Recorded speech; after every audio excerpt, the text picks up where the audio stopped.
Energetic little stars 143 ఛానల్కి స్వాగతం. First time చూసినట్లయితే మన ఛానల్ని సబ్స్క్రైబ్ చేసుకొని పక్కనే ఉన్న బెల్ ఐకాన్ని క్లిక్ చేయండి. న్యూ వీడియోస్ నోటిఫికేషన్స్ మీకు వస్తాయి. వెన్నెల గోదావరి పార్ట్ 3కి స్వాగతం. మరి ప్రబంధ్ వాళ్ళ అమ్మ మాట విని తన నాన్న వైపు వెళ్తాడా లేదా అమ్మ వైపు వెళ్తాడా? మరి పెళ్ళి అయిన తర్వాత తన తల్లి ప్రబంధతో తన నాన్న గురించి చెప్తుందా లేక పెళ్ళి జరుగుతుందా లేదా అనేది చూద్దామా. మరి చూసే ముందు ఫస్ట్ టైం చూసినట్లయితే మన ఛానల్ని సబ్స్క్రైబ్ చేసుకోండి. పక్కనే ఉన్న బెల్ ఐకాన్ని క్లిక్ చేస్తే న్యూ వీడియోస్ నోటిఫికేషన్స్ మీకు వస్తాయి. పెళ్ళికి నెల రోజుల ముందు పెళ్ళి కొడుకు తల్లి తండ్రి విడిపోయారంటే అది చాలా లజ్జాకరమైన విషయం. వాడు చాలా బాధపడవచ్చు. పెళ్ళయ్యే వరకు ఈ విషయాన్ని దాచిపెట్టి ఆ తర్వాత వెల్లడి చేసిన వాడికి అది అంతే అవమానం కావచ్చు. ఏం చేయాలో నిర్ణయించాల్సింది వాడే.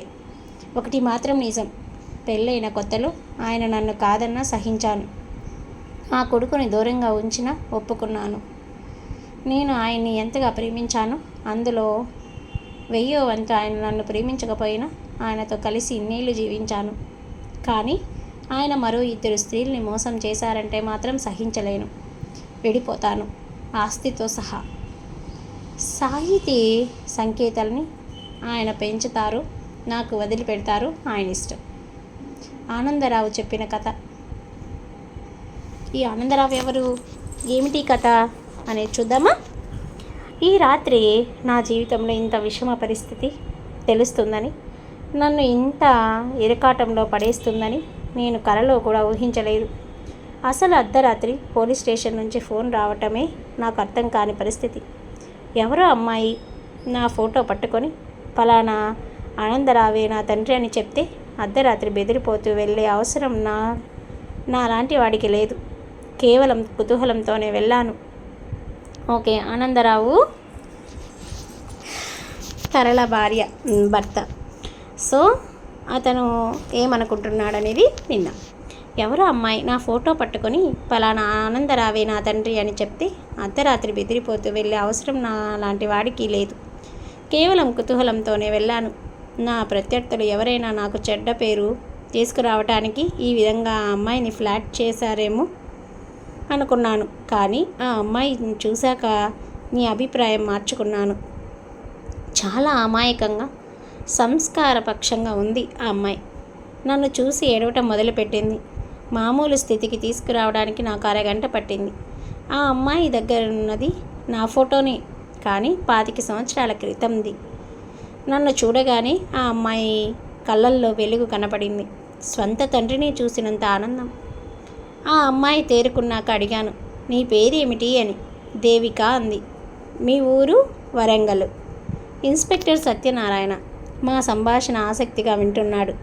మీ తల్లి పేరు? ప్రమద్వర. నాలో ఏదో అనుమానం అగ్నిపర్వతంలా బ్రద్దలయ్యింది. ఏ ప్రమద్వర? అయ్యంపూడి ప్రమద్వర అంది. ఆ అమ్మాయి మాటల్లో నా పట్ల వెటకారం ధ్వనించిందేమో నేను గుర్తించలేదు. అప్పటికే నా చుట్టూ ప్రపంచం గిర్రున తిరుగుతున్నట్లు అనిపించింది. ప్రమద్వర? ఈ అమ్మాయి ప్రమద్వర కూతురు. ఆమె చేతిలో నా ఫోటో. ఈ ఫోటో ఎవరిచ్చారు? అమ్మిచ్చింది. మీ అన్నగారి పేరేమిటన్నావు? ఆ అమ్మాయి నా వంక అదోలా చూసి మొహం తిప్పేసుకుంది. ఆ తిప్పుకోవటంలో ఎన్నిసార్లు చెప్పను, నువ్వే నా తండ్రివి అన్న సమాధానం ఉంది. లేచి గదిలో ఇటు అటు పచారులు చేయసాగారు. ముందు నా రక్తపు పోటు తగ్గితే తప్ప ఇంకో ప్రశ్న వేసే స్థితిలో లేను. కాస్త సర్దుకున్నాక నా జీవితం ఇన్నాళ్ళు దేనికోసమైతే ఎదురు చూశాను, ఏ ఆచూకీ కోసం తప్పించిపోయానో ఆ ప్రశ్న వేశాను. అన్నయ్య ఎక్కడా? ఆ అమ్మాయి తలెత్తింది. ఆ మాత్రం ఆలస్యం కూడా భరించలేకపోయాను. విసురుగా దగ్గరికి వెళ్ళాను. అన్నయ్య ఎక్కడా? అన్నయ్య ఎక్కడా? నీ అన్నయ్య ఎక్కడా? ఒకే ప్రశ్న 1000 ప్రశ్నలుగా ఆమెను నా చూపులోంచి చుట్టుముట్టింది. అన్నయ్య ఎవరు అంది. ఆ సమాధానంలో నిజాయితీకి షాక్ అయ్యాను. కానీ నేను ఊహించని సమాధానం అది. గోపీచంద్ నీ అన్నయ్య అన్నాను. నాకు అన్నయ్యలు ఎవరూ లేరు. లేరా? రెట్టించాను. లేరు. అమ్మ ఎక్కడుంది? ఆమె సమాధానం చెప్పలేదు. మీ అమ్మ ప్రమద్వర, ఆమె ఎక్కడుంది? అమ్మ చచ్చిపోయింది, తల దించుకొని సమాధానం ఇచ్చింది. నా చేతుల్లోంచి కారు తాళాలు అప్రయత్నంగా జారిపోయాయి. కుర్చీలో కుప్పగోలిపోయాను. ప్రమద్వర చచ్చిపోయింది. ప్రమద్వర ఇక లేదు. నీటి పొర కంటి చుట్టూ కనపడకుండా చేయటానికి విపుల ప్రయత్నం చేయవలసి వచ్చింది. సర్దుకోవటానికి 5 నిమిషాలు పట్టింది.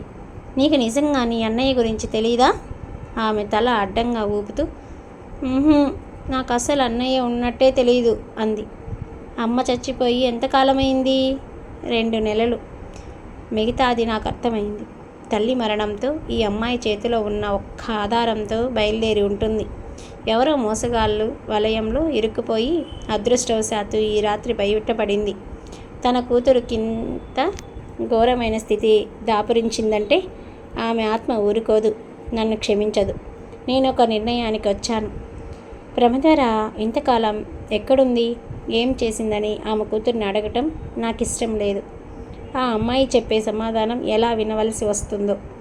బహుశా తన కూతురికి సమాజంలో ఒక స్థానం కలిగించటానికి నేనే తన తండ్రిని చెప్పిందేమో. ఆ బాధ్యత నేను పూర్తి చేస్తాను. ఈ నిర్ణయానికి రాగానే నా మనసు తేలిక పడింది. ఏమిటిది, ఏంటి అనేది టెన్షన్గా ఉంది కదా. మరి తరళకి శ్రీదేవి అని చెప్పారు, ఇక్కడేమో చూస్తే వేరే పేరు ఉంది. మరి ఎవరు చెప్పేది నిజము? మరి విందామా మరి? ఇక ఒకే ప్రశ్న మిగిలి ఉంది. గోపీచంద్ ఎక్కడున్నాడు? అది తెలుసుకోవడం ఇక అసాధ్యం. 2 నెలల క్రితం మరణించిన ప్రమద్వర ఎక్కడైనా అడ్రస్ రాసి పెడితే తప్ప నా కొడుకు ఎక్కడున్నాడో తెలుసుకోవడం ఎవరి తరమూ కాదు. ఒక్కసారిగా 10 ఏళ్ల వయసు పైబడినట్లు అనిపించింది. వృద్ధాప్యం కుంగదీసింది. ఇన్నేళ్ళు నా మనసులోని ఏ మూలో నేను నా కుమారుణ్ణి కలుసుకోగలనని ప్రమద్వర అతడిని ఒక సంపూర్ణమైన వ్యక్తిగా తీర్చిదిద్దింది. నా ముందు ఉంచుతానన్నది ఆశే ఉండేది. కానీ ఆమె జీవితం ఇంత నికృష్టంగా ముగిసిందంటే ఇక గోపీచంద్ ఏమై ఉంటాడని ఆలోచనకే భయంగా ఉంది. బయట నా కోసం ఇన్స్పెక్టర్ ఎదురు చూస్తున్నాడని తెలుసు. నేను అతనికి ఈ అమ్మాయి నా కూతురో కాదో చెప్పడం కోసమే పిలిపించాడు. నేను బయట గదిలోకి వచ్చేసరికి ఇన్స్పెక్టర్ ఎవరితోనో మాట్లాడుతున్నాడు. అబ్బే, ఏదో చిన్న వ్యవహారం. నువ్వు పడుకోమ్మా, 10 నిమిషాల్లో పంపించేస్తాను అంటున్నాడు. హార్ట్ నుంచి ఏదో వినపడింది. ఇలాంటి కేసులు నేను 1,00,000 చూశానుగా, నిమిషాల్లో సెటిల్ చేస్తాను అంటూ వాదిస్తున్నాడు. అతన్ని డిస్టర్బ్ చేయడం ఇష్టం లేక నేను తిరిగి లోపలికి వెళ్ళాను. ఆ అమ్మాయి తల వంచుకొని కూర్చొని ఉంది, దిగులుగా, ఒంటరిగా. నాకు జాలేసింది. నెమ్మది మీద చెప్పాలి తనకి అసలు నిజం. అసలే తల్లి మరణంతో కుంగిపోయి నేనే తన తండ్రిని అనుకొని భ్రమపడుతున్న ఈ అమ్మాయికి నేను తండ్రిని కారన్న సంగతి అసలు చెప్పవలసిన అవసరం కూడా లేదేమో. మరణించిన ప్రమద్వరకి ఆ మాత్రం సాయపడటం నా కనీస ధర్మం. ఇది చాలా చిన్న సమస్య. నాకు కావాల్సింది గోపీచంద్, నా కొడుకు. అమ్మ తాలూకు సామాన్లు నీ దగ్గరే ఉన్నాయా అని అడిగాను. తలూపింది. అదొక్కటే ఆశ. అందులో ఎక్కడైనా గోపీచంద్ తాలూకు ఆచూకీ దొరకవచ్చు. మనం వెళ్దామా అని అడిగాను. ఎక్కడికి అంది వెంటనే. తటాపటాయించాను. ఇంటికి తీసుకెళ్తే తరళ సంగతి నాకు తెలుసు. నాన్న యాగి చేస్తుంది. నేను చెప్పేది వినిపించుకోదు, విన్నా అర్థం చేసుకోదు. ముఖ్యంగా ప్రమద్వర విషయం తెలిస్తే పిచ్చిదైపోతుంది. అందువల్ల ప్రస్తుతం తనకి విషయాలన్నీ తెలియకుండా ఉండటమే మంచిది. నేను చెబుతాగా, రామ్మ అన్నాను. దేవిక లేచింది. ఇద్దరం ముందు గదిలోకి వచ్చాం. ఆ అమ్మాయి బయట వరండాలోకి నడిచింది. వెనక్గా మిగిలిపోయిన నన్ను సత్యనారాయణ అడిగాడు. ఎవర్రా బాయ్ అమ్మాయి? సమాజం రేపు అడగబోయే ప్రశ్నకి మొట్టమొదటి గొంతు అది. మా తరళ స్నేహితురాలి కూతురు. నాకు కూడా బాగా దగ్గర. వాళ్ళమ్మ చచ్చిపోతూ అలా చెప్పిందట క్లుప్తంగా అన్నాను. జాగ్రత్తగా ఉండాలి. ఇంత ఆస్తి అనేసరికి అందరి కళ్ళు మన మీదే ఉంటాయి. ఇంటికి తీసుకెళ్ళటం లేదుగా? లేదు. సిస్టర్కి కూడా ఈ విషయాలు ఏవి తెలియనివ్వకు, లోపాయికారిగా అన్నాడు. తలూపి బయటకొచ్చాను. ఏం చేయాలో నిర్ణయించుకున్నాను. గోపీచంద్ సంగతి తెలిసే వరకు తెరలకు కూడా ఈ సంగతి చెప్పడం నాకు ఇష్టం లేదు. ఈ రాత్రికి దేవికని హోటల్లో ఉంచాలని నిర్ణయించుకున్నాను. రేపొద్దున ఆ అమ్మాయి బాగా తేరుకున్నాక ప్రమదర తాలూకు సామాన్లు ఎక్కడున్నాయో అడగాలి. ఈ వెనుకే సత్యనారాయణ కూడా బయట వరండాలోకి వచ్చాడు. లోపల వెంకట్రాజు రికార్డులు మారుస్తున్నాడు. బహుశా రైడింగ్లో దొరికిన వాళ్ళల్లో ఒక పేరు కొట్టేస్తున్నాడేమో. నేను దేవికను తీసుకొని నా కారు వైపు సందులోకి వెళ్తూ ఉండగా దూరం నుంచి మరో కారు పోలీస్ స్టేషన్ వైపు స్మందులోకి తిరిగి ఆ వెలుగు మా మీద పడింది. ఏదో స్టాండర్డ్ కారులా ఉంది. అంతలో దాని లైట్లు ఆరిపోయాయి. మరో 2 అడుగులు వేసేసరికి ఈసారి కుడివైపు నుంచి మరో జీపు వచ్చి వీధి మొదట్లో ఆగింది. దాని లైట్లు కూడా ఆరిపోయాయే. రాత్రి 3:30కి కాస్త అటు ఇటు అవుతుంది. 2 వైపుల నుంచి ఇలా లైట్లు పడడం చూసి ఇన్స్పెక్టర్ మొహం చిట్లించినట్టు నటిస్తూ, ఏ నక్సలైట్లు నాయనలోనైనా యుద్ధానికి వచ్చారా ఏమిటి అన్నాడు. జోకులు ఆస్వాదించే స్థితిలో లేను నేను. దేవికతో సహా వచ్చి కారులో కూర్చున్నాను. కారు కదిలింది. దూరంగా పోలీస్ స్టేషన్ దగ్గర ఆగిన ఆ కారు నా వెనుకే వస్తుంది. కానీ దాని గురించి అంతగా పట్టించుకోలేదు. ఏదో స్టాండర్డ్లా ఉంది. హోటల్లో దేవికను దింపాను. కేర్ ఆఫ్ అని అడ్రస్ ఉన్న చోట నా పేరే రాశాను. ఇక నుంచి ఈ అమ్మాయి సంరక్షణ భారం నేనే వహించుకోబోతున్నాను. ప్రమదర కూతురు ఈ అమ్మాయి. ఆ ఒక్కటి చాలు ఆ అమ్మాయి నా నుంచి సర్వం పొందటానికి. అర్ధరాత్రి లగేజ్ లేకుండా వచ్చిన మమ్మల్ని చూసి రిసెప్షన్లో మనిషి ఆశ్చర్యపోయినా వచ్చింది. తరళ ఫెర్టిలైజేషన్ ఎండి అని తెలుసుకొని నమ్రతగా గది నెంబర్ చెప్పాడు. ఈ రాత్రికి దేవికని డిస్టర్బ్ చేయదలుచుకోలేదు. ఆ అమ్మాయి సామానులు ఇంకా అక్కడే ఉండి ఉంటాయి. గోపీచంద్ ఆచూకీ గురించి చనిపోతూ ప్రమదర ఒక ఉత్తరమైన రాసి పెట్టి ఉంటుందని నాకెందుకో బలంగా అనిపించింది. రేపొద్దున్నే వస్తాను, భయపడకుండా పడుకో అన్నాను. పోలీసులు భయంగా అంది. పోలీసులా? ఇక ఎవ్వరు నీ గురించి కన్నెత్తి కూడా చూడరు అన్నాను. వచ్చేస్తుంటే నాన్నగారు అంది. ఆగాను. చాలాసేపు తటపటాయించి థ్యాంక్స్ నాన్నగారు, నేను చాలా భయపడ్డాను అంది. నేను తలూపి ఇంకేమీ ఆలోచించకు అని వచ్చేశాను. నా మనసంతా కలిచి వేసినట్టుంది. ప్రమదర మాటిమాటికి గుర్తొస్తుంది. ఎంత దారిద్ర్యం అనుభవించి ప్రాణాలు పోగొట్టుకుందో కేవలం నా కోసం. రోమియో జూలియోల మధ్య, లైలా మజ్నూల మధ్య శారీరక సంబంధం ఉందో లేదో నాకు తెలియదు. కానీ మా మధ్య దైవసాక్షిగా అలాంటి సంబంధాలు ఏమీ లేదు. అయినా మా ప్రేమ అంతకన్నా తక్కువేదేమీ కాదు. ప్రేమించిన ప్రతి వాళ్ళు అలా అనుకుంటూ ఉండవచ్చు. కానీ ప్రేమలో ఎప్పుడూ మేము హద్దులు దాటలేదు. అన్నీ పెళ్లి రోజు కోసం దాచుకున్నాం. కానీ విధి అంత కర్కశంగా మమ్మల్ని విడదీస్తుందనుకోలేదు. ఓ, అంటే ఈయన స్టోరీ ఏదో ఉంది. మరి ఏంటో ఆ స్టోరీ విందామా? వినే ముందు మీరు ఫస్ట్ టైం చూస్తున్నారు మన ఛానల్ని సబ్స్క్రైబ్ చేయండి, అలాగే లైక్ చేయండి. ఆ విధి నా భార్య అయిన తరళ రూపంలో రావటం అన్నిటికన్నా దురదృష్టకరం. ఓ, ఇంటికి వస్తున్నంతసేపు నా ఆలోచనలు నా కొడుకు చుట్టూనే తిరుగుతూ ఉన్నాయి. వాడికి 22 ఏళ్ళు ఉంటాయి ఈ పాటికి. ప్రబంధలా ఉండి ఉంటాడా? లేదు. ప్రమదర పెంపకంలో ఇంకా దృఢంగా, ఇంకా తెలివితేటలతో, ఇంకా పెద్ద పొజిషన్లో. ఏ పడవ గెలిచింది? ప్రబంధ, గోపీచంద? గోదావరి ఒడ్డున తరళ, ప్రమదర వెన్నెల్లో నిలబడి నీళ్ళల్లోకి పడవలు వదిలేవారు. నేను జడ్జిని, ఎప్పుడు తరళని గెలిపించేవాడిని. తరళ పెంకితనం మా ఇద్దరికీ తెలుసు. ఓడిపోతే సహించేది కాదు. కార్తీక పౌర్ణమి రోజు వెన్నెల్లో గోదావరిలో 2 దీపాలు వదిలిన రోజు చూపుడు వేలు గోటితో ప్రమదర వదిలే దీపపు ఆకుకి రంధ్రం చేసి ఏమీ ఎరగనట్టు ఊరుకుంది. నాకు బాగా జ్ఞాపకం. 4 గజాల వెళ్ళగానే ప్రమదర వదిలిన దీపం మునిగిపోయింది. తరళ చిన్నపిల్లల చప్పట్లు కొట్టి నేనే గెలిచాను అంటూ అరవసాగింది. కార్తీక పౌర్ణమి రోజు ఎవరి దీపం ఎక్కువ దూరం వెళ్తే వారి అదృష్టం అంత బాగుంటుందట. నాకు తరళ మీద కోపం రాలేదు, అసహ్యం వేసింది. ప్రమధర మాత్రం నవ్వుతూ చూసింది. ఒసే తరళ, నా జాతకం కన్నా నీది బాగుంటుంది అని చెప్పటానికి ఈ వెన్నెల్లో గోదారి వదిలే దీపాలు కావాలా? అది ఎలాగూ బాగానే ఉంటుంది అంది.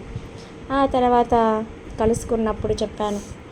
ఆ రాక్షసి దీపం కింద ఆకుకి రంధ్రం చేసింది ప్రమద అని. ఆమె నవ్వి, నాకు తెలుసు, నేను చూశాను అంది క్లుప్తంగా. ఆ నవ్వు భూదేవిని గుర్తుకు తెచ్చింది. అవతలి వాళ్ళు పిచ్చిదానినని తమ సహనంతో చిరునవ్వుగా మార్చుకోగల వాళ్ళకే వస్తుంది ఆ పోలిక. తరళ నిజంగా జీవితంలో కూడా అలాగే సాధించుకుంది తనకి కావలసింది. తన దీపాన్ని తీసుకొని ప్రమధర వెళ్ళిపోయింది. కనీసం ఈ పోటీలోనైనా ప్రమధర గెలుస్తుంది అనుకున్నాడు. ప్రబంధ్ కన్నా గోపీచంద్ నేను గర్వించే కొడుగ్గా నాకు కనపడాలనుకున్నాను. కానీ ఇదేమిటి? నా ప్రమధర జీవితం ఇలా అర్ధాంతరంగా ముగిసిపోయిందా? గోపీచంద్ని వృద్ధిలోకి తీసుకురాలేకపోయిందా? హీనాతిహీనమైన స్థితిలో ప్రాణాలు కోల్పోవలసి వచ్చిందా? ఆలోచనలతో ఇంటికి వచ్చేసరికి తరళ ఇంట్లో లేదు. ఎక్కడికి వెళ్ళిందో ఎవరూ చెప్పలేకపోయారు. కారు తీసుకొని వెళ్ళిందని వాచ్మెన్ చెప్పాడు. అప్పుడు గుర్తొచ్చింది నా వెనక కారు సంగతి. తనేనేమో అన్న అనుమానం కలిగింది. అయిపోయింది, మా సంసారం అగ్నిపర్వతంలా బ్రద్దలైపోతుంది అని తెలిసిపోయింది. కానీ నా భార్య అతి తెలివిగా సంభాషణ ప్రారంభించింది. ఇందిరా కూతురు శ్రీదేవి కూడా వచ్చింది అంది. ఎక్కడి నుంచి అని అడిగాను. విజయనగరం నుంచి అంది. ఆ వెటకారానికి లాగి పెట్టుకోదామనుకున్నాను. అలా కొట్టటమే జరగాల్సి వస్తే ఈ పాటికి ఆమె చెంప 1,00,000 సార్లు మోగి ఉండేది. మా శోభనం జరిగిన మొదటి రోజే నా చుట్టూ పన్నిన వల, నేను మోసపోయిన విధానం, వీటికి నేనే కాకుండా ఇంకెవరైనా అయితే అక్కడికక్కడే దాని ప్రాణాలు తీసి ఉండేవారు. క్షమించండి, ఆవేశంలో భార్యని దాన్ని అని సంబోధిస్తున్నాను. నువ్వు బంజారాకి వచ్చావా అన్నాను ఏమీ తెలియనట్టు. మళ్ళీ వెటకారంగానే, భాగ్యేశ్వరి మరో అరగంటలో మన దేశం వస్తుంది అంది. నిజంగా తనకి మతిపోయిందని అనుకున్నాను. శ్రీదేవి అంటుంది, ఇందిరా అంటుంది, కొంచెం సేపు విజయనగరం అంటుంది, ఇప్పుడెవరో భాగ్యేశ్వరి అంటుంది, కొంచెం సేపు విజయనగరం అంటుంది, ఇప్పుడెవరో భాగ్యేశ్వరి. ఆవిడెవరు అన్నాను. అప్పుడు బయటపడింది గోపీచంద్ పేరు. ఏ పేరైతే 20 సంవత్సరాలకు పైగా నా హృదయంలో గుండె కన్నా ఎక్కువసార్లు కొట్టుకుందో ఆ పేరు. సరిగ్గా 5 నిమిషాల తర్వాత మా కారు వేగంగా ఎయిర్పోర్టు వైపు వెళ్తుంది. నేనేమీ మాట్లాడలేదు. తరళ లాంటి మూర్ఖురాలు ఏం చెప్పినా వినదు. అందులోనూ ఇంత పత్తేదారు పనిచేసి ఏదో సాధించిన దానిలో నన్ను సాధించే మూడ్లో ఉన్నప్పుడు చెప్పడం కూడా అనవసరం. ఎయిర్పోర్ట్లో విమానం ఏమీ లేదు. నాకు తల తిరిగిపోతుంది. తరళ మీద కోపం ముంచుకొస్తుంది. నిజంగా గోపి తనని కలిశాడా? మీ పెద్ద కొడుకు స్మార్ట్గా ఉన్నాడు, అచ్చు మీ పోలికలే. మరి మీ గుణాలు వచ్చినాయా లేదో తెలియదు. అచ్చు మీ పోలికే. పేరు గోపీచంద్. కలిసే ఉంటాడు, లేకపోతే పేరుతో సహా ఇంత కరెక్ట్గా ఎలా చెప్తుంది? ఇద్దరం బంజారాకి వచ్చాం. గోపి అక్కడే దిగాడని తరళ చెప్పింది. ఎంక్వైరీ చేస్తే ఆ పేరు మీద ఎవరూ లేరన్నారు. అప్పుడే తెలిసిన మరొక వార్త ఏమిటంటే దేవిక కూడా గది ఖాళీ చేసిందని. ఏమై ఉంటుంది? ఎవరన్నా బ్రోతల్ వాళ్ళు బలవంతంగా బెదిరించి తిరిగి తీసుకువెళ్ళిపోయి ఉంటారా? లేకపోతే నా భార్య అని చూసి ఆ చిన్నపిల్ల భయపడి తిరిగి అంధకారంలోకి వెళ్ళిపోయిందా? బయట దానికోసం ఎదురు చూస్తున్న బ్రోతల్ వాళ్ళు ఎగరేసుకుపోయి ఉంటారా? లోపల నుంచి దుఃఖం నన్ను తన్నుకు వస్తుంది. చివరి ఆధారం కూడా పోయింది. నా భార్య మూర్ఖత్వం వల్ల, నా భార్య అజ్ఞానం వల్ల. ఇన్నేళ్ల జీవితంలో నన్ను అర్థం చేసుకున్నదైతే కనీసం ఒక్క ప్రశ్న వేయచ్చుగా. ఓహో, అలా అయితే తరళ ఎందుకు అవుతుంది? ప్రమద్వర, నన్ను క్షమించు. నీ కూతుర్ని నేను రక్షించలేకపోయాను. నా సాయి శక్తుల దేవిక ఎక్కడుందో తెలుసుకోవడానికి ప్రయత్నిస్తాను. ఇప్పుడు గోపీచంద్ కథ ఏదో చెప్తున్నాడు. మరి ఏంటో గోపీచంద్ కథ తెలుసుకుందామా? తెలుసుకునే ముందు మన ఛానల్ మీకు నచ్చినట్లయితే లైక్ చేసి సబ్స్క్రైబ్ చేసి పక్కనే ఉన్న బెల్ ఐకాన్ని క్లిక్ చేయండి. ఓకే, ఇప్పుడు గోపీచంద్ కథ. ఆనందరావు చెప్పాడు, తన కథ చెప్పింది. మరి గోపీచంద్ ఎవరు, ఏంటి, తన కథ ఏమిటో తెలుసుకుందాం. ఓకేనా? గోపీచంద్ చెప్పిన కథ. మనిషి జీవితంలో అద్భుతమైన సంఘటనలకి నాంది కూడా అతి సాధారణంగా ప్రారంభమవుతుంది. ఆ రోజు అలాంటి సంఘటన జరిగిన నా జీవితంలో గమ్యాన్ని మార్చేస్తుందని నేను ఊహించలేదు. మరుసటి రోజు ఎవరికో వస్తుందని 30,000 రూపాయలు ఆఫీస్ నుంచి తీసుకొచ్చాను. అమ్మకిచ్చి పొద్దున్న తీసుకుంటాను, ఉంచమని చెప్పాను. వాళ్ళ అమ్మ ఎవరు? ప్రమిదేనా కాదా? మరి చూద్దాం ఎవరు అనేది. ఓకేనా? అమ్మ డబ్బు తీసుకొని లోపల పెట్టింది. తను ఈ మధ్య అదోలా ఉండటం గమనిస్తూ ఉన్నాను. తన ఆరోగ్యం కూడా అంత బాగోటం లేదు. నగరంలోని పెద్ద డాక్టర్లకి చూపించిన ఫలితం దక్కలేదు. రోజు రోజుకి కృషించిపోతుంది. నేనేదైనా అంటే నవ్వేసి వయసు వచ్చేస్తుంది కదరా అంటుంది. కానీ ఈ మధ్య బాగా మారిపోతుందని తెలుస్తూనే ఉంది. ఆ రోజు నాకెందుకు అర్ధరాత్రి హఠాత్తుగా మెలకు వచ్చి కళ్ళు విప్పితే మంచం పక్కనే కుర్చీలో కూర్చొని నా వైపే తదేకంగా చూస్తున్న అమ్మ కనిపించింది. నాకు అర్థం కాలేదు. నేను లేవటం చూసి అక్కడి నుంచి నిశ్శబ్దంగా వెళ్ళిపోయింది.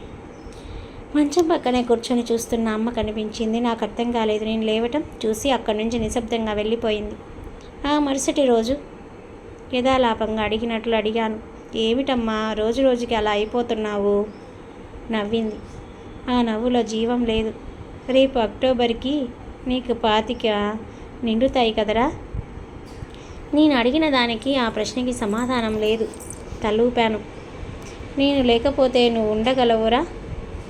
చివుక్కన తలెత్తాను. అమ్మ నా వైపే చూసింది. కానీ ఆ కళ్ళు నన్ను కాక నాలోని పసివాడిని చూసినట్టు అనిపించింది.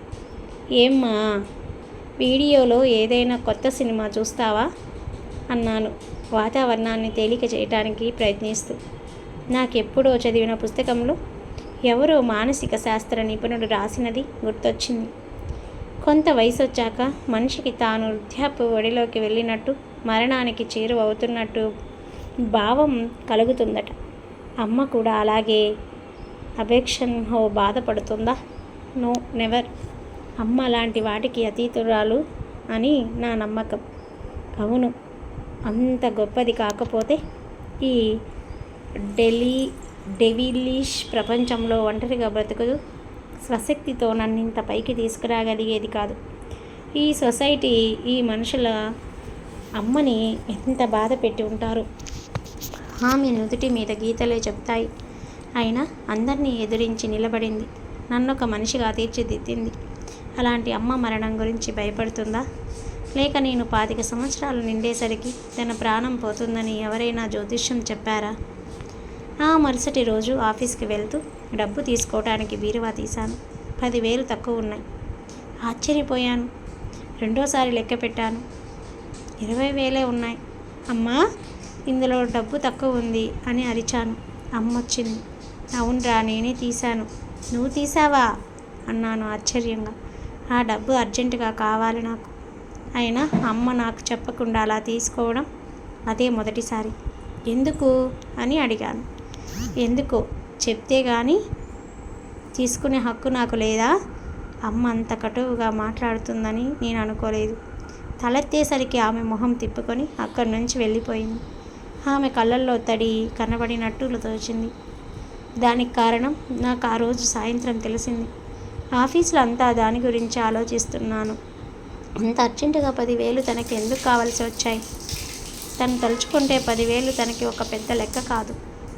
నేను ఆ విషయం అడగగానే తన మొహంలో కనబడిన భావాన్ని గిల్టీ ఫీలింగ్గా గుర్తించలేనంత చిన్నవాడిని కానుగా నేను. చిన్నతనం నుంచి అమ్మంటే నాకు ఎంత ఇష్టమో మాటల్లో చెప్పలేను. నేను అమ్మ ఇద్దరమే ఉండటం బహుశా ఈ ఆప్యాయత ఎలా డెవలప్ అయి ఉంటుంది. నా తండ్రి జైల్లో ఉన్నాడు. అవును, దాదాపు 25 సంవత్సరాల నుంచి జైల్లోనే ఉంటున్నాడు. మధ్యలో 1-2 నెలలు బయటికి రావటం, మళ్ళీ ఇంకో నేరం చేసి జైలుకి వెళ్ళటం అతడికి అలవాటు. బయట ప్రపంచంలో ఉన్నప్పుడు 1-2 సార్లు ఇంటికి వచ్చేవాడు. అమ్మని వేధించి డబ్బు పట్టుకొని వెళ్ళేవాడు. అయితే ఇదంతా నా చిన్నప్పటి సమగతి. నా 12వ ఏట నన్ను అనుకుంటాను ఏదో హత్యా నేరం మీద నాన్నకి యావజ్జీవ కారాగార శిక్ష పడింది. అంత చిన్న వయసులోనే ఆ వార్త తెలిసి నేనెంతో రిలీఫ్గా ఫీల్ అయ్యాను. నాన్న ఇంటికి వచ్చి వేధించినప్పుడల్లా అమ్మ 4-5 రోజుల పాటు మామూలు మనిషి కాలేకపోయేది. నాకేదో ఎవరి మీదో అర్థం లేని కసి, కానీ ఏం చేయటానికి వీల్లేనంత చిన్నతనం. అందుకే నాన్న మరో 10-12 సంవత్సరాల దాకా బయటికి రాడు అనగాని ఆ వయసులో అంత సంతోషించాను. నాన్న గురించిన ప్రసక్తి ఇంట్లో ఎప్పుడూ వచ్చేది కాదు. అమ్మకి అది రావటం ఇష్టం లేదని తెలిసి నేను దాని గురించి ఎప్పుడూ మాట్లాడేవాడిని కాను. ఒకటి మాత్రం అనుకునేవాడిని, ఈసారి రాని చెబుతాను అని. ఈసారి నాన్న వచ్చి డబ్బు అడిగితే అతడు తన జీవితం మొత్తంలో ఎన్నడూ అనుభవించినంత నరకం అనుభవించబోతున్నాడు. ఆ పాఠం నేనే చెప్తాను. అమ్మ కూడా నాన్నని చూడటానికి జైలుకి వెళ్ళటం కానీ ఉత్తరం రాయటం కానీ చేసేది కాదు. అసలు అమ్మ లాంటి ఉత్తరాలకి నాన్న ఎలా భర్త అయ్యాడో నాకు ఇప్పటికీ అర్థం కాలేదు. నాన్న పేరు భైరవమూర్తి. నాకు ఊహ తెలిసిన తర్వాత అతడు 2-3 సార్లు జైలు నుంచి వచ్చాడు. అప్పుడు ఏదో పని ఉన్నట్టు అమ్మ నన్ను అక్కడి నుంచి పంపించేసేది. నాన్న కూడా నన్ను దగ్గరికి తీసుకోవటం అలాంటివి చేసేవాడు కాదు. డబ్బు తీసుకొని వెళ్ళిపోయేవాడు. ఒక్కొక్క రూపాయి సంపాదించడానికి అమ్మ ఎంత కష్టపడిందో నాకు తెలుసు. అలా సంపాదించిందైనా దాన్ని నాన్న వచ్చి తీసుకుపోతుంటే నాకు బాధగా ఉండేది. అయినా ఇక చిన్న డబ్బాలో దాచేది. నాకు 8 ఏళ్ళు వచ్చే వరకు 4-5 ఇళ్లల్లో పాచి పని చేసింది. మధ్యాహ్నం పూట బట్టలు కుట్టేది. రాత్రులు నాకు చదువు చెప్పేది. నేను 6వ క్లాస్ చదువుతుండగా నన్నుకుంటా తనకి ఏదో ఆఫీసులో చిన్న ఉద్యోగం వచ్చింది. అప్పటి నుంచి డబ్బుకి అంత కష్టం ఉండేది కాదు. కానీ అంతకుముందు రోజులు తలుచుకుంటే మాత్రం మై గాడ్ వద్దు. కానీ అమ్మ మాత్రం చిరునవ్వు వెనకే కష్టాన్ని దాచిపెట్టింది. అసలు బయటపడేది కాదు అన్నట్లు చెప్పటం మర్చిపోయాను. అమ్మ గ్రాడ్యుయేట్. ఒక గ్రాడ్యుయేట్కి ఉద్యోగం రావడానికి 10 సంవత్సరాలు పట్టింది. కానీ ఈ 10 సంవత్సరాలు ఏదో ఒక అప్ని చేసి నన్ను చదివించింది, తాను జీవించింది. ఆ తర్వాత నేను చాలా పుస్తకాలు చదివాను.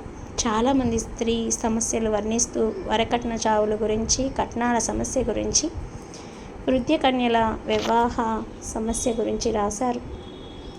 ఆడవాళ్ళ కష్టాల గురించి రకరకాలుగా వర్ణించారు. అమ్మని చూస్తే నాకు అనిపించింది, వ్యక్తిత్వం ఉంటే ఏ సమస్యనైనా ఎదిరించవచ్చునని. అన్ని సమస్యలకి మూల కారణం ధైర్యం లేకపోవటమేనని. భర్తలు అత్తలు కలిసి బాధ పెడుతున్న, కట్నం లేక పెళ్ళిళ్ళు కాకపోయినా అంతా తమ గ్రహపాటు అని కుమిలిపోయే వాళ్ళందరూ ఆ వయసులో కొడుకుతో కలిసి ఒంటరిగా ఈ ప్రపంచంలో నిలబడిన అమ్మని చూసి చాలా నేర్చుకోవాలి. అంతే కదా. మరి తన తల్లి గురించి అంత మంచిగా చెప్తున్నాడు. ఓకే, సో అలా గోపీచంద్ వాళ్ళ మదర్ గురించి తెలుసుకుందామా? మరి ఇంకా మరిన్ని తెలుసుకోవాలనుకుంటే మన ఛానల్ సబ్స్క్రైబ్ చేసి పక్కనే ఉన్న బెల్ ఐకాన్ని క్లిక్ చేయండి. న్యూ వీడియోస్ నోటిఫికేషన్స్ మీకు వస్తాయి. Thank you. మరి ఏం జరుగుతుందో నెక్స్ట్ ఎపిసోడ్లో చూద్దామా? చూసే ముందు మన ఛానల్ నచ్చినట్లయితే లైక్ చేయండి, సబ్స్క్రైబ్ చేసుకొని పక్కనే ఉన్న బెల్ ఐకాన్ని క్లిక్ చేయండి. సపోర్ట్ మీ. పిల్లలకి మంచి మంచి కథలు, నవలలు, ఎడ్యుకేషన్ రిలేటెడ్ అండ్ సరదాగా కాసేపు నవ్వుకోవడానికి ఫన్నీ జోక్స్ మన ఛానల్లో అవైలబుల్లో ఉంటాయి. పిల్లలు సరదాగా షార్ట్స్లో ఫన్నీ జోక్స్, డ్యాన్స్ కూడా ఉంటాయి. చూసి ఎంజాయ్ చేయండి.